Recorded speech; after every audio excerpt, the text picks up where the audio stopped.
like to answer this, but I just want to start off by talking a little bit about the people that are going to school today. They're called Gen Zers. Have you guys heard that term? Okay, well, I was a Gen Xer, and I just want to tell you up front that I remember when old white guys would talk about what Gen Xers wanted when I was a kid, they were way off. But I want to just kind of share some thoughts here. They're digital natives. They've grown up in the digital world. This is a great thing for us who are all parents. They're highly educated. As a matter of fact, one of the highest educated group of a generation in history. Very diverse. Their focus is on mental health, believe it or not.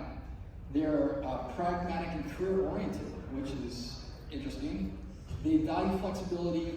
They value community and inclusion. So with that, and something we've heard a lot about is affordability, I would like to just kind of start off by asking this panel, and we'll kind of go down the row here. We've heard a lot about affordability. We now kind of have a better understanding of not only student expectations, but probably more importantly, parent expectations, because we're all kind of helicopter parents nowadays, right? So, so with that in mind, what do we do? What does the future look like? And how do we address it? So maybe we'll start with you, Mark, and just kind of go down, maybe you can weigh in on some thoughts there. Well, so my oldest is a recent graduate of CSU Long Beach, so very aware of the housing issues they have there. His experience was a thrill ride, if I can put it that way, especially for us parents. He ended up living as a junior in a triple, and so those kinds of challenges we're talking about are directly personal. There's this balancing act between what you brought up, David, about mental health. We have a generation that grew up in COVID. All of my kids were impacted by it, and there are certain characteristics they carry with them that they are working through. And the environment they live in is important for that. So in addition to the challenge of that, there's the challenge of all housing in California. It is not really affordable. All those off-campus opportunities that used to exist are now taken up by just regular people trying to live their day-to-day lives. And so what we're really interested in is what are ways that we can assist these programs, community colleges, four-year universities, in doing things in a way that can make them more affordable. And so I think we can get into the details a little bit later, but that's really the foundation is if for these students who are living in their cars, $1,500 a month is not going to cut it. Some solutions. So Vince, how about yourself? For myself, coming from the built environment and the contracting side of things, I think we are already seeing a change in how work is happening. And the last panel talked a little bit about private developers coming in, and there's a lot of benefit, in my mind, that comes from P3 setups with student housing. It's not that it's the end-all be-all, but we're able to cut through a lot of the red tape, and we're able to get to solutions quicker. We're seeing an environment where really, if we want to make things affordable, we have to start thinking outside of the box and creative solutions in terms of the design of these buildings and how they're constructed and how they're going together. There's a big emphasis upon prefab today and modularization. Cal Poly San Luis Obispo is one of the first in the state that's doing student housing fully modular.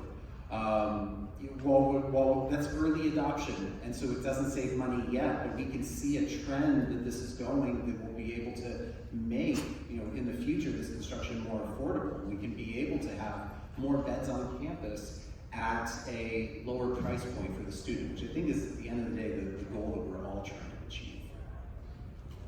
Yeah, I'll add, in the UC system, and for UCI, there is a lot of pressure to increase enrollment. We have a goal of housing 60% of our students on campus, and we're at about 50%. If we project out about 15 years, that would mean about 12,500 new beds net new beds. We would have to build about 19,000 in order to net the 12,000 because we'd be knocking down lower density housing.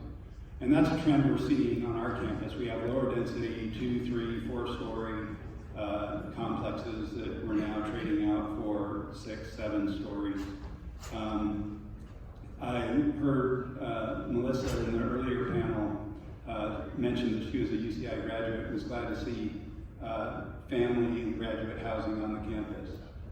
She might be proud to know, and I'm proud to say, that we just, not too long ago, finished 1,055 beds for graduate and family student housing.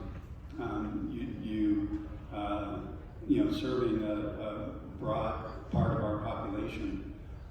So, the future for us, our Board of Regents really requires us to be basically 30% below market comparable rates around the campus. Defining what a comparable is, though, is pretty tricky because the units are typically very different. But also, a comparable for a student might be 5 students living in a 1-bedroom. So that's what's affordable to that group, but not what we're trying to build. Now, surprisingly, out of circumstance, we had a design-build project, our Mesa Court Towers, won a Design Build Institute of America National Project of the Year. One of the enhancements by the design build team were larger rooms by 150 square feet. And what that meant to us is that we could go from rooms designed for triples to quads. And our housing had a big surge that they needed to house more students than expected, more were enrolled than was planned. And so they quadded these. We expected the students to rebel. And instead they embraced the quads. They loved the quads. And so quads have become a standard for, primarily for our undergraduate students, especially for first-year students. So surprisingly, that affordability measure, when you're in quads, becomes much more palatable. But certainly an issue for us, and the future holds a lot of housing for us. So we really need to learn from you all and from one another about what we can be doing to solve the affordability problem, solve the mental health problem, and so on. I just want to say that's interesting about quads. I never heard that point until we got on the prep call. I want to say that it's interesting to know that sometimes, you kind of got to give the students what they need as opposed to what they're asking for, right? So, Kevin, how about yourself? Yeah, the quad thing is interesting. When I worked out on Long Island at Stony Brook many years ago, we had triples. Everything was triple.